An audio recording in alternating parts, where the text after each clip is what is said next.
My name is Brittany Laporte. I am a resident director here at Laporte University, as well as an adjunct professor in our School of Business, where I teach international management and communication. And currently, I am a PhD student at Regent University, where I am studying organizational leadership with an emphasis in organizational psychology.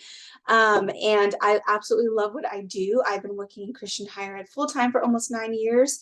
It's the place that absolutely changed my life, where a lot of mentors, professors, and people just really poured into me. And so I know that it's personally my life's mission to be here doing the work that we do. And I am just so thankful to be here with you guys at CSLC. I believe that this is such a wonderful opportunity for you student leaders to get together and to learn, grow, and develop. And I'm going to be sharing with you guys today about emotional intelligence. Like I mentioned before, I am currently getting a PhD in organizational leadership, and one of the things that I get to do is I get to study the human behavior and the human psychology in an organizational context. So how does the human experience really influence our own leadership, and how does our human psychology really allow a lot of growth and productivity in our organizations? I love people and I love teams. I love the idea of being able to strategically place people in their giftings, in their skill sets, and how people grow and develop in that, and how that leads to a bigger goal that an organization is trying to accomplish. And so today I'm going to be sharing with you guys. I only have about 20 minutes and I can talk, so I'm going to go ahead and get through it. But You may have heard this quote, and it is a very famous quote. To be honest, I don't remember and I can't pinpoint who originated it and who said it, but it is a quote that says that success is 20% skill and 80% psychology. Basically saying skills can be learned, but your own psychology is really what's going to get you ahead in terms of leadership, in terms of a sport, in terms of anything that you're really trying to do. What's happening in your internal state, what's happening with the conversations in your head have a huge influence in your ability to be successful and your ability to lead well and to lead others well. And so today I want to talk about, well, what do they mean by that 80%? What is it when people say that success is 80% psychology? What do they mean? One of those elements is emotional intelligence. Over the summer, I had a really great opportunity to do a lot of literature review on emotional intelligence, what it is, and what is self-regulation. So how do we not only understand our own selves better, how do we regulate the conversations that are happening in our own minds to be effective, and how does that then inspire and influence people in our own leadership?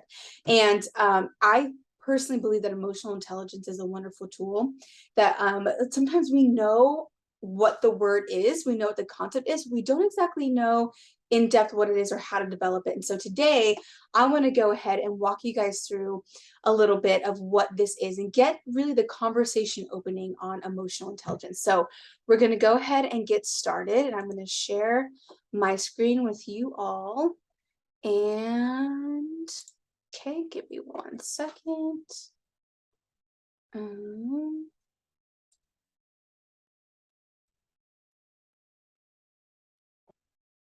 Okay, so hopefully you guys can see this. So this is emotional intelligence, how understanding yourself cultivates effective leadership. I'm going to go ahead and get right into it. So whether you consider yourself to be a logical person, a highly emotional person, a big feeler, or a big thinker, every day as human beings, we are experiencing emotions, and our emotions require our attention, because what it is that we think influences how we feel, and what we feel influences how we behave, how we perform, and ultimately how we lead. And so in psychology, they have identified the 8 main families of emotions. And I want you guys to understand this, because this is a great way for you to just begin the basic skills on what it means to actually understand what it is that you are thinking and feeling. Number 1 is anger. This is where we experience fury, irritability, annoyance. The second is sadness. The third is fear. 4th is enjoyment. 5th is love. 6th is surprise. The 7th is disgust. And the 8th is shame. Each one of us on a given day, season, are going and navigating between some of these emotions. And we can often identify one of these camps that we can be in depending on what it is that we've have experienced, what we're feeling, and what we're thinking. And so what is emotional intelligence? I'm going to go ahead and read to you guys the very basic foundation, which is the ability to perceive and express emotion, assimilate emotion and thought, understand and reason with emotion, and regulate emotion in oneself and others. And emotional intelligence really involves 2 very important dimensions. The first one is the recognition of your emotions. Are you self-aware enough to understand what it is that you are feeling and what it is that you are thinking? The second domain that involves emotional intelligence is our ability to then regulate our emotions. How do we manage our behavior, and how do we manage and understand other people in the process? So our ability to perceive, understand, and regulate emotions in ourselves and in others. And so how does this pertain to leadership? One of the biggest values that I have with my team of RAs is I have 4 team values. And my last value is lead yourself, lead others. I personally believe that if you do not know how to lead yourself, you have no business being able to lead other people. And self-leadership requires emotional intelligence, because it allows us to understand what we're thinking, and then allows us to have accountability into how we're behaving, as well as being able to see the strengths, the unique giftings in other people, and how we're going to go about assessing that, and how do we adapt to what people need, and how do we read a room. All of that is going to be encompassed in emotional intelligence and our ability to lead. And if we do not know how to be aware of ourselves, how do we know how to be aware of other people? So there are four main pillars of emotional intelligence. The first pillar is self-awareness. This is your own personal competence. The second is self-regulation and self-management, also known as your own self-accountability. The third is social awareness. This is when we get into the regulations of other people. So this is when we begin to be others focused, and we begin to develop social awareness and social competence. And the last one is relationship management. And this is where our leadership and our influence and how we develop others comes into play. So let's go ahead and break down each of the pillars. Pillars number one is self-awareness. This is your ability to have an accurate self-assessment on what it is that you are thinking, feeling, and how the way that you express yourself is impacting and influencing those around you. This leads to a lot of self-confidence. And self-confidence is your ability to figure things out. How are you able to understand how your emotions are influencing you in a negative way and how they're influencing you in a positive way? And do you have the time and the ability to kind of understand and regulate a little bit on how that is affecting the way that you lead? It's understanding your own emotions and moods and understanding the way that your emotions are evolving. It's also your ability to identify sources. Do you know what triggers you? Do you know what excites you? Do you know what motivates you? Are you aware of your own personal values, and are you living authentically into those values? Do you know what your weaknesses are? Do you know where you have tendencies to fall, where you have tendencies to get trapped up into certain sins, or even maybe you can catch yourself running at 100 miles per hour and you have to be able to identify what is it that trips you up. And like I said earlier, it's observing how your emotions begin to impact other people. And then we're going to go ahead and go into the second pillar, which is self-regulation. This is the inner conversations that guide our behavior. You may not know this, or maybe you do know this, but almost every second of the day, we are being influenced by the thoughts that are happening inside of our heads. And every time we experience something, whether negative, positive, or something in the middle, we are telling ourselves a narrative. We are giving ourselves an inner dialogue and an inner story about ourselves, about others, about our experience, and about our leadership. And self-regulation is your ability to understand what that conversation is doing to you and how it's influencing your behavior, as well as giving you the self-accountability and the self-leadership to control your behaviors. So this has everything to do with how well we redirect and control our internal states, impulses, and our resources. How do we channel the emotions into appropriate actions? How do we communicate our thoughts, feelings, and how do we express ourselves in a way that is healthy, in a way that is productive, in a way that is authentic? And has everything to do with keeping our impulses in check. So have you ever noticed that certain things cause you to react in a way that can feel impulsive? Maybe you walked away from a conflict, you're like, that was not my best, right? Your ability to self-regulate is being able to have that assessment and being able to channel areas where you maybe need some more integrity, where you need some more accountability, where you need a little bit more of your ability to kind of control certain impulses and responses. And this is our ability to maintain personal drive to perform well and to exude and develop our best character that God has for us. And the third one is social awareness. At the core of social awareness is empathy. You guys may have heard the expression being able to read the room. Well, this is where social awareness comes into play. It's your ability to understand, how do you read a room? How do you engage and understand other people's emotions? Because it's not just about you and the conversations that are happening in your head, but other people are also experiencing things and they're going through things that then affect their behavior. And as a leader, every day you are confronting behavior, you are encouraging behavior. And in order for you to do either one of those things, you have to first get outside of your own bubble and get into the social awareness of others and see what it is that they're experiencing. Maybe they went through a situation, they're talking about it, and you have to be able to really kind of assess and see, where do they need empathy? Where do they need encouragement? Where do they need maybe correction or challenge? It's understanding the needs of others and understanding social components. And there are two main components of social awareness. The first is social perceptiveness. And I'm just going to go ahead and read the basic definition. It's a little bit of a mouthful, so just bear with me. This is the ability to understand the functional needs, problems, and opportunities that are relevant for a group or organization, and the member characteristics, social relationships, and collective processes that will enhance or limit attempts to influence the group or organization. Basically, are you aware of what it is, maybe some of the potential of the people that you lead? Are you aware of their own strengths and their own weaknesses? And how are you maximizing the areas of their gifts? And how are you encouraging and challenging them in their own weaknesses? The second component is behavior flexibility. This is the ability and willingness to vary one's behavior to accommodate social requirements. Basically, are you aware of, let's say you're managing a crisis, do you know how to really get into your ability to lead well and to make a decision well? Do you know when it is that someone just needs you to be a good listener, to be a good source of counsel?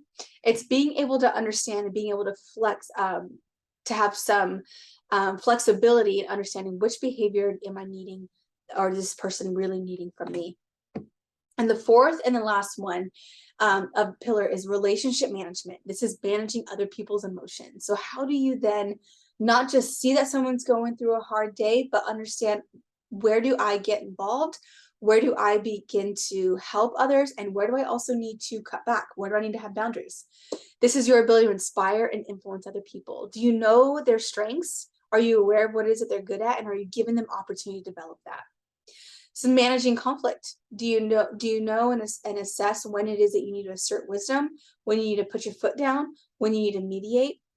Cultivating relationships and supporting teamwork and collaboration. So, okay, I think we got a couple more minutes. I'm going to go ahead and run through this. So emotional intelligence and leadership.